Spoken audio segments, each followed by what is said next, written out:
Hello everyone. So this is a very late review of the win against Leicester City. I was supposed to start this just by laughing at Manchester I'll United. do the usual thing that I do in all podcasts, that is cutting you off. That you mentioned that even when I wasn't there. So yeah, I mean, I don't think it matters if you're late, because people are still going to be having the same amount of enthusiasm and happiness about the win. You're still going to be able to connect to a lot of people. We're not letting that levels go down with our podcast here right now. And with that, that is Arun introducing himself. Yes, hello guys. But I wanted to start this off. I was really conflicted to start whether it from an Arsenal point of view or from a Manchester United loss point of view.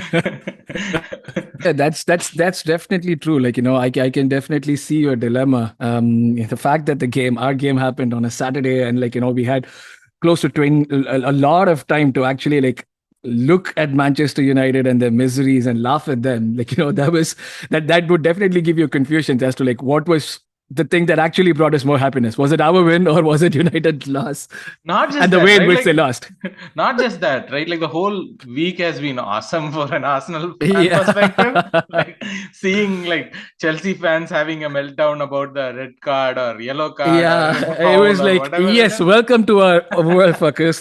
This is what we've been going through for the last 10, 15 seasons. And when we did complain, they were all like, you guys are a bunch of, overseas, just complaining about the referees. And now your team is petitioning to have him off. It is spread. It is there. So, Vijay, I mean, I don't know if it is a conspiracy against Arsenal, See? but the quality of refereeing was something that we've always been talking about. And it's good to see that the rest of the clubs are also trying to make a thing about it. But you're right. All the things that we could have thought about going into the weekend after we won was that, probably we would have wanted United to lose. That happened. We would have wanted, I'm pretty sure you would have wanted Chelsea and Tottenham both to lose if there was an option. And that wasn't there. And draw was probably the next best result. And the fact that the way in which they celebrated after policing our celebrations all of last season, and the fact that Kane actually thought he scored a winner and they won the game. This is just a gift that keeps on giving. So it was fun. Definitely a fun weekend. And today, when we are recording, Liverpool went down to 10 men and almost lost to Crystal Palace, managed by Patrick Vieira. And to rub salt on the wound, Arsenal released a video of our women's team coming in with the Euro finals medals and showing off. And I saw some tweet saying the only English captain who has respect in club football. Yeah. That's for sure. Every single opportunity to take a diss at one of them is going in full flow. I would also like to add that so far I think we can safely say Jesus is winning the new striker debate out of the three of them, but one having been banned for the next 3 games. Yeah. And Haaland having 8 touches in total. I think this is the time for us to toot our horns a bit. That's I always forget to say this, but for the viewers, do like, share, subscribe, and comment. And finally, we had to say it at some point in time. Yeah. So guys, do like, share, and subscribe if you like us. But Arun, we also had to point out that we added that pub reaction thing in our YouTube channel. So after the game, I'm trying to record right after the game, what is the reaction from our fans. And as Arun was mentioning, there was Mark, who was talking in one of those videos, was mentioning that during Mark or Sean, one of them, when they were talking the videos, they were mentioning at halftime, I'm pretty sure Pep Guardiola called Arteta with the sale receipt saying, "It's still, can I still give it back and buy it back?" So that's how it was. But it was a great game, Arun, right? To start off, offensively, we were really, really, really, really good. And that was a problem that we had all of last season or the season before, when we were talking about how we were not able to come back. I don't think we can just restrict it to all of last season or the season before. This has been like, a recurring thing for a while now. I think, I mean, it would be safe to say since like Alexis lost his interest, and like, the season where he wasn't playing with a lot of interest, like right before that was a time when we looked the most potent in our attack. We did have like guys like on paper that seemed like big names, like when we did get Aubameyang, Lacazette, and we didn't get Pepe.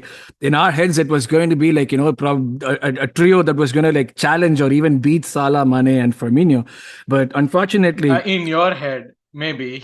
No, don't tell me that you didn't have the delusion even for 1 second that Pepe, Aubameyang, and Lacazette are going to like destroy teams. I won't believe that, Vijay. That's not the truth. The thing was like, they were efficient in certain ways, but we never got like the intent that like, what Jesus showed in the game. We will know that, okay, this guy can score a goal at some point in time. If Abba was playing, we knew that he was going to save us. He would score a goal. But we never thought that he would be able to, like, Abba was never a player who was able to create something out of nothing or always willing to go for those things. The fact that we have someone like Jesus, along with a Martinelli and a Saka next to him, who are always ready and like having that intent, the next generation of footballers who are having that intent to go for those things, it's given like our attack a completely new, different dimension, I find. It's funny that you brought in Alexis Sanchez into the discussion, because I was thinking of the same thing when I was watching Jesus play, right? Like, Alexis came from Barcelona to Arsenal at 25. The same age that Jesus has come from City to here. And he has come from a Pep Guardiola team to here.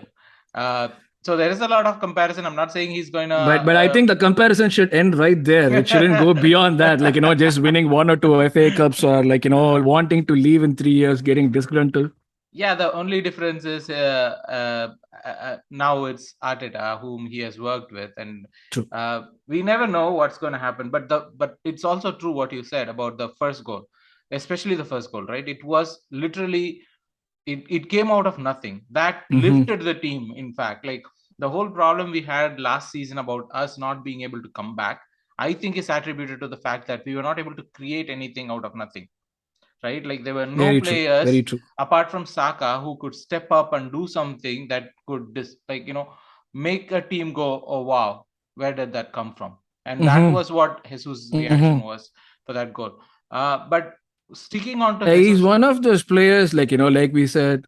Oh, sorry. No. What I just wanted to add was like, you need players, you need characters who can galvanize the team. We talk all about like captains being the people who galvanize the teams. It's not captains really in football. It's individuals like this who have this attitude of never giving up. Like that's needed. Like you said, if you want to make a comeback, you shouldn't wait for someone to like, look for inspiration.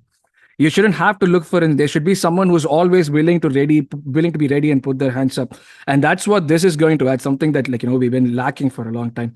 This galvanizing factor is, we seem to be having more of those people, which is like a nice thing to have. Like, it's going to also motivate the others to like sort of get in the same vein. I know I'm like going ahead of the conversation, but like the main reason why I'm saying is when Eddie came on for Jesus, Eddie was not content with just like, playing out the time we had a 4-2 lead. He was looking to score goals. Yep. You need those players who know that, okay, if I get a chance, I need to score. I cannot take things easy.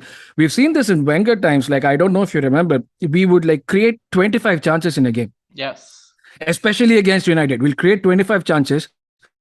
We'll score 1, we'll miss 24. We'll be like, okay, we played well. And in the last 10 minutes, the opposition would score 2 goals and win the game against. We'll be left ruining those chances. Yeah. Now, this is like all about finishing and like completing everything. So we go to the next step. So this is brilliant. I love what I saw.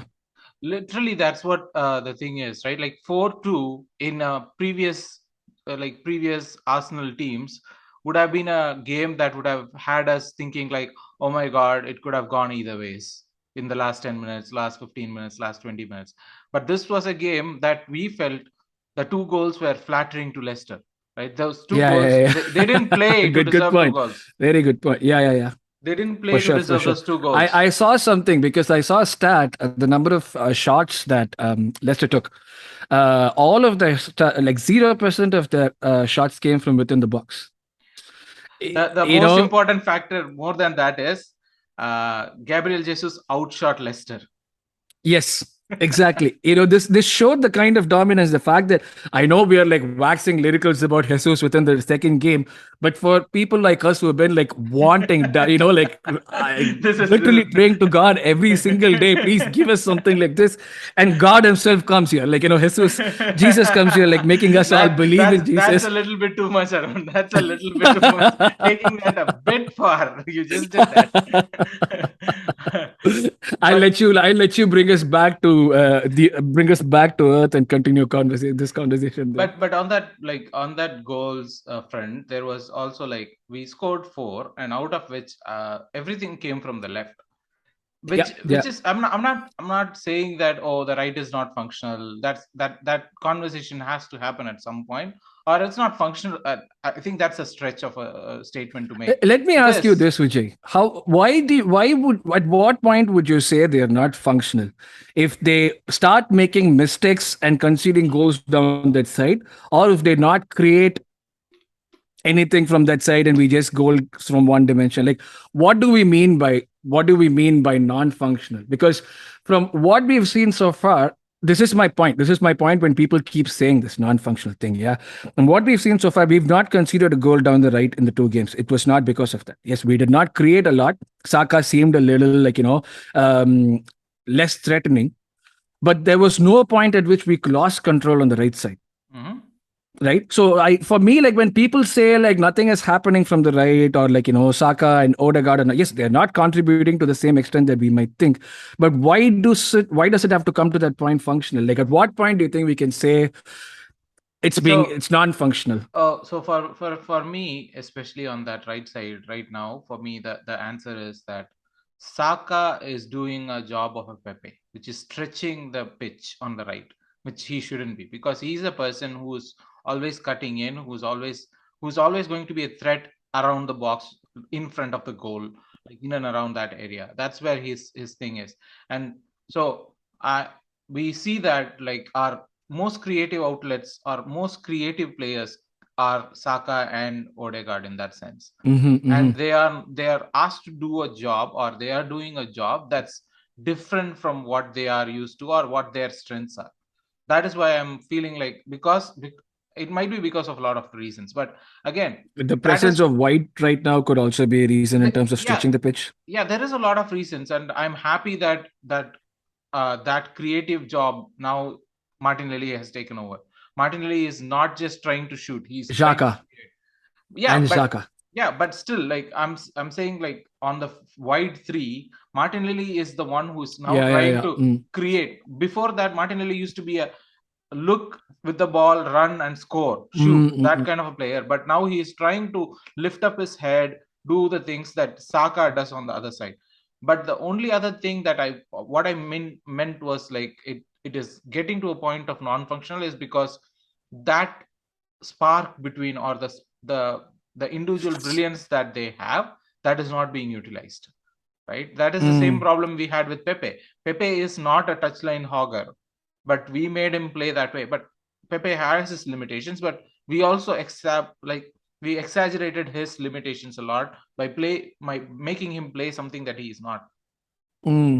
So you feel that Saka is right now being reduced to that role and not made to look more threatening because of the way in which the system functions? I don't know if it's a system, or if it's a players, or if it's just a game plan for that week, because it's too early. It's just 2 games. Yeah, it is definitely too early. I mean, like I wouldn't worry too much about it still. In spite of that, there was no point where Saka looked like he was going to lose the ball or something was going to, we never had the feeling that they were going to threaten down the right in either of the games. There was no point where we felt that, okay, because of the fact that Saka or Odegaard or when White was excellent in both the games, the fact that White was playing indeed, it never made us seem like we were going to concede goals or lose control. For me, that means that we are not non-functional. We are pretty functional. And that's probably the function of that side, like you said. Maybe once Tomiyasu comes in and starts playing more often, at which point we'll see who the center backs are. I think that would help like Saka move more in as well. And this right now is this left side of ours attacking is also something probably new for the opponents in terms of the way in which we're interchanging. So they are always used to us being like all of last season, we're all run on the shoulders of Saka and Odegaard, right? So I have a feeling that like they're probably like containing them more. But do you think it's good for Saka to be like at last, because of Jesus, because of Martinelli picking it up and everything? Saka has been our go-to guy in the last couple of seasons, more True. than a couple of seasons. True. Do you think that's going to help him, because he's not like the guy that has to like shoulder this team on his shoulder? Like, is it going to help him, or do you think it's going to be something that it's a very good point, because like he has been the main man. We've been singing songs about him, and all this contract extension is sort of probably like the promise would have been like you'll be the star of the team and you'll be the one guiding the team. But given like how we know Mikel works with youngsters and especially wingers who could probably, he knows he can take them to the next level, I would assume that like Saka's aware of his role. He knows what he's supposed to, because we saw like he was having a really slow end to the season last season. Like he was like completely looking knackered out. He was not having the same, I would say, not the intensity, but like the same effect towards the end of the season, because he was looking jaded. He was doing everything, and like we mentioned, Pepe wasn't like shouldering any of the responsibilities. So right now, even without him having to exert himself completely, we have other options on the pitch who are able to score these goals, which means like he can also take his time to get into his groove and like start doing the things that we know he's really good at doing. How about this factor though? Like the fact that he is there, he is present, and he is not always like start started hitting the ground and started like things running right from the first game. He usually takes a little bit of time, right? Yeah, definitely. This could also probably like give him the time that he needs to get into his groove and start scoring. Like that's definitely, that's what Saka and Odegaard both does, right? Like when people are talking about Odegaard not doing what he does, I was like, oh yeah, but he always does that. He doesn't start right away, because even in this game there was this one move where he does the like dummy and let the ball go through him, which is brilliant. But he can only do that when he knows what everyone else around him does. And like there were certain things, like we said, like the same thing that you said, like that was happening between Saka and him on the right last season, because they knew where each other were, and like even when Odegaard was signed, even during the trainings, he was like, there was always reports of him asking the players to like spot him, like him being able to spot the players as well as the players looking out for his passes. So I think that again would go on. So in that sense, like I think we would be in a really good spot. So I don't know about you, but I'm not concerned at this point. Yeah, that makes sense. But on the other side, Arun, right? Like I need to talk about the goals and the second goal. Second goal, definitely, yeah. So second goal. It was sweet because it was a Vardy assist. It was like very sweet, like seeing this guy who was always a threat, who's always scoring against us, and all of a sudden he's like heading the ball onto Jesus' path and he's scoring in a goal. Assist Vardy. Yes, that's something new, isn't it? We always see him in the other column. So it was fun to see in this column. But on that goal, and actually extrapolating a little bit on that goal and the next one, probably not the next one, the Martinelli goal, but Martinelli has been becoming kind of a different player, at least recently. Yes. Like we know what his strengths are, but he has been adding a lot of strengths to him, especially in this game. He looks physically pretty strong. Both of them, like both him and Saka look stronger. Yeah. And also in this game, if you could remember, he got Fofana a yellow card right at the start, and that has a yellow card and brought his valuation down as well. You got to mention that. But that yellow card actually helped a lot, I guess. Like it kind of like Fofana was not ready to do any challenges. He was not ready to get into any tussle with Martinelli, because he knew that if he gets into it, he's going to get a red, which was great. And I was looking at it and going like, this is what Saka should do, because people keep fouling him. He needs to make sure the first 20 minutes, within the first 20 minutes, get someone on yellow. They would be scared to get closer to you. Because unless the person who gets a yellow is a fantastic defender who knows what they're doing, it would be really difficult to contain someone like a Martinelli. It's not like, because he's very direct. And when direct players go in, one mistake that you make, that's going to definitely lead to another cut. And the way in which he was moving in the game, he was always near the box. So he's putting that pressure. The intelligence that he had during the game is something that I think we've all been crying out for. Like last season, if you remember, the one thing that we were talking about, this guy runs, but he's not lifting his head up. There are so many instances where if he just lifts his head up, he could have gotten a goal, or we could have gotten a goal. He's changing. Of course, it's early, 2 games into the season, but we can just talk about what we've seen so far. And what we've seen so far has been fantastic from Martinelli. He's like working on a lot of things. I think this is where like a manager, I know, I wouldn't say like mikel is like a world beater or anything right now, but the fact that he knows how to get the best out of wingers is going to definitely help these kids. Like, someone like a Martinelli or a Saka, or like anyone who comes in is going to benefit from that good knowledge. Like I don't know if Mikel's going to be taking us to the top or winning the Champions League or whatever it might be. But when it comes to player development, I think we can attribute that factor in here, the changes that he's made and all that. And add on a little bit about that finishing that he finished for. Oh my God, what a finish that was! Like not just the finish, right? I think Mikel would love that goal in general because he started it. He started the move. He started the move. He stole the ball. And then everywhere the ball kept pinging so precisely for it to end, and that was a great finish. Add something to that. Those kind of goals, like, when you want one of your players to like that's the intent that we're talking about. We had been a goal down, a very unfortunate goal, and like, at that point you want your team to respond, and like instead of going around and looking for a person to put their hand up, this kid comes in, he steals the ball, and that's exactly what we're talking about. Yes, I am there, I can do it for you. Steals the ball, and if you notice his next movement, he ran forward, like he knew something was going to come up. Like, this is good positioning. Like when you're maintaining your shape, you know what's happening. And the fact that xhaka was there where he was, it was so good to watch. And this is what we've been crying. These are like when people talk about the improvements that you see in the team, the changes that you see in the team, how would you evaluate it? These are the things, and these things happening consistently are the things that you should be using as parameters to evaluate the team. I'm actually glad that we don't have Deepak today with us, because he would have he would have burst a balloon at everything. And you guys are just like, this is bursting. Yeah, but still he would have made us to do the entire podcast about Saka and his goal. Yeah, how good he was, because he has been saying "I told you so" for quite some time about Saka. But it was a game that actually gave me a lot of thoughts about xhaka, in the sense that he was not just being the box to box, right? That's a different role that he's doing, which he's doing it. And we have seen him do a lot of roles. We have seen him play an excellent left back. We have seen him play those, like he has had those games. But the difference is he's no longer the man. It takes off a lot of responsibility of him. Although I hated him in the all or nothing when he and Saka were having that talk about his red card. The blame. I take the blame. But still, on the Saka point though, he's 30. He's 30 years old. Do you think it's good for us to have him do that role?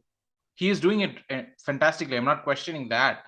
But do you think at 30, he should be the one who will be running back and forth? Because at one point, he was covering left back for Zinchenko. The other side of it is running into the box to make a run. Physically, I don't see, okay, xhaka's deficiency is lack of pace. We know that, at 29 or 30, he's not going to gain a yard of pace. That's not going to happen. He's not past that age. But his intelligence and the way in which he used his body, that was amazing for me. He's strong. He's very strong. It's turnovers are a different thing, but physically he's pretty strong. But then, and when he's high up the pitch and he's able to do that for me is if you're able to cover for your lack of pace and continue doing things as efficiently as you normally do and give out the results for me, it doesn't matter if you're 29 or 35. Spurs went for Perisic at 34. And Perisic came from Bundesliga. We'll see. I mean, it would work. It couldn't work. But the fact is that he has sort of a skill set that if the manager is able to use it properly, his other deficiencies are all going to be covered by it. I think finally, after 5 years after getting Xhaka, we've gotten to a point where we're finally utilizing his skill set. That's what I feel like. Many people were complaining, oh, there were a few passes that were into the box. If Xhaka had been a little faster, he would have gotten it. Yeah, he would have gotten it. But like the other things that he added in there, the assurance that he gave, I do not know. And we are forgetting this. He's cool Tielemans. We got to accept this. Yeah, oh, definitely. He's cool Tielemans. He made that like a non-argument at that point. Yep. Basically, Tielemans was taken off at what, 45 minutes or 60 minutes or something? Mm-hmm. So that was a 25-year-old Tielemans that like almost all of our fan base has been wanting us to sign to replace Xhaka, and we've always been on the fence. We've always been on the fence on it. We weren't sure, but it kind of showed like Xhaka he was enjoying himself. The amount of fun that he was having, and like it all completing with a heart to the crowd, it was so beautiful to watch. Like, I have slated Xhaka a lot. I have rightly so. Rightly so. I'm not questioning. Like, I am not taking anything back if I've said anything bad about Xhaka and his performance. Those are reflections of what he was at that point.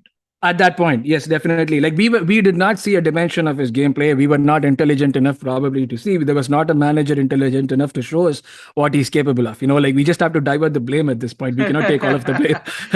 I mean, I am always the dumb one in the group, so I don't care about having the blame. I'll be like Xhaka. Yeah, I'll take the blame. Blame it on me. That's so magnanimous of you. Like just acting like a pure Xhaka fan right now, his number one fan. But coming back to Xhaka, yeah, definitely. I mean, like that guy was amazing in the game. We are seeing like a new version now. It would be interesting to see how he plays against teams that are faster on the counter. That's how the team copes with the rest of the stuff. When he's high up on the pitch, he loses the ball. And against teams that are faster on the counter, low block teams would be interesting to watch what happens in here. Because against low block teams, he would add a body. But like, how would we recover if we do lose the ball? That would be an interesting thing to see. That Xhaka, man, I'm loving what he's doing. I don't see the need right now for a Tielemans or another midfielder. I think I'll go ahead and say it. I think I might be looked upon as the number one villain for saying that, but I think I can say that right now. I can say that we don't need a Tielemans in the squad, but I'm also having a little bit higher opinion of Sam Konga than a lot of other people. Yeah. So I still feel that there is a player there that could be used, that could actually step up, and this could be one of the seasons where he steps up and does something. Not to the extent of what Martinelli or Saka No. Not to that extent. It's a position anyway, like that requires a lot more maturity than what he has right now. Yes. So we'll see how that goes. Yeah. But on that on the attacking, when we are talking about attacking, we need to talk about the defensive side of it. Or just one more mention, Martinelli took the shot on his weaker foot, and that didn't look like a weak foot shot. Yeah. But still, like, okay, so talking about the attacking side of things, we know that we are pushing the pitch up. Like, we know we are playing our game in their half kind of thing. Not like the Arsenal of Arsene Wenger's team, where we used to play in their half, but it's all going to be like from side to side. But this playing in their half is vertical, which is different to see. But that also brings us to the way we conceded the goal, right? Because that puts us into a position where we have a lot of space behind our defense that a team with a long ball could potentially do. Counter-attacking teams can and that's what they did with not exactly the same, but they did something similar with Saliba. Do you blame Saliba for it? No. That would be too harsh to blame like a 20-year-old on that. I mean, like if you really think about it, like most of the defense was playing, like Gabriel was playing pretty high up on the pitch. Like, he was given sort of a free run to like take care of things. And Saliba, the way in which they play, you're right. Like stronger teams, aggressive teams, like tend to play really high. That's how you show your confidence. Yeah. That's how you show how good you are. Like none of the big teams play counters and like on low blocks until you're managed by a Mourinho, So I had to say that. So then like if you are really playing high, like Gabriel was given the thing, but like Saliba was staying back. His positioning was really good, but that goal is something that was very unfortunate, unlucky. Like he didn't put a foot wrong either before or after that. So like, and the fact that the crowd Ramsdale appreciated him right away, like not appreciation, like, hey, you know what? It's okay. It happens as a part of the game. That's what a 20-year-old needs at that point.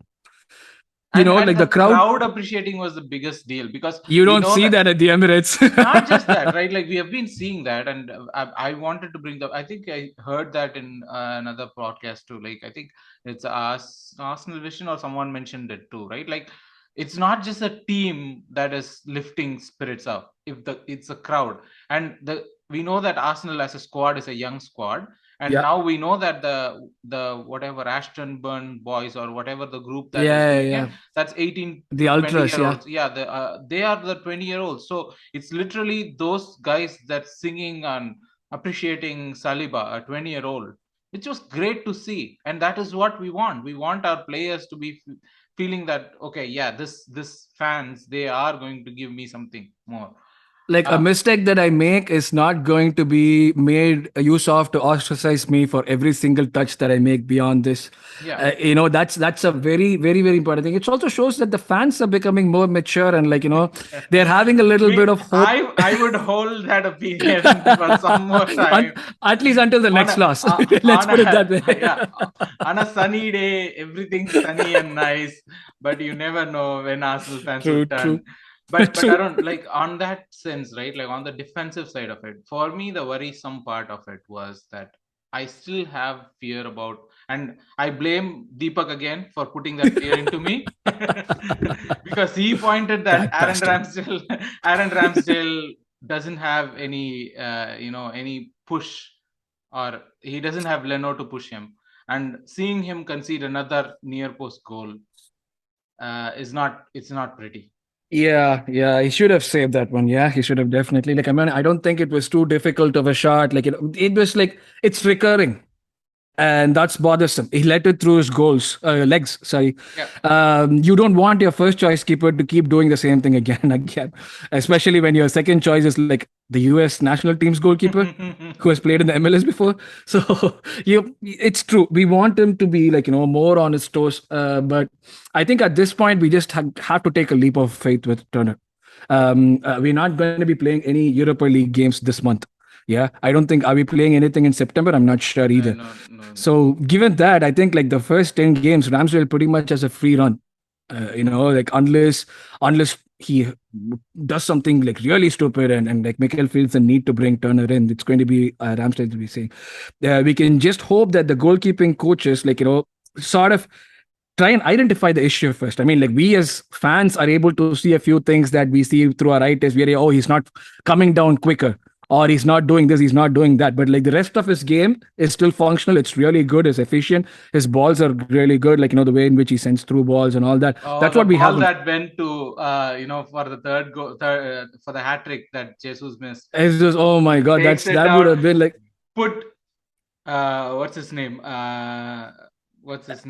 Evans in his place. I really loved that. He just turned Evans, get out of here, and then went on. But he should have scored. I mean, NDD did. Yeah, that's it would have been a great goal had he scored. One of the top 10 goals of the season, probably, just because of the audacity to do something like this against a proper defender.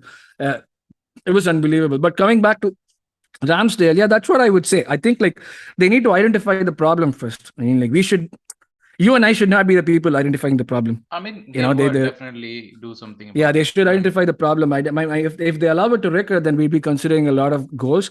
Yeah, it's good that we were able to overcome that in this game when we were on the attack and all that. But imagine games like 1-0 games where that one goal, it changes everything. That's where I think they need. Yes, it is worrisome. I would agree with you. It is a little bit worrisome. Yeah. I mean, if you ask me, I would not want any 1-0 games. I mean, I always want Arsenal to win 10 goals or at least 6 goals. Don't we all now? At least 6 goals. That's all I want. Yeah, just give the Arsenal fans a little, and they'll catch the rope and they'll start dreaming about things that they didn't even think about last season. Last season we were crying out for a 1-0 win, and now you're now that you've tasted caviar, you don't want to go back to that 1-0 wins. You want to add all this within 2 games. Come on, Vijay.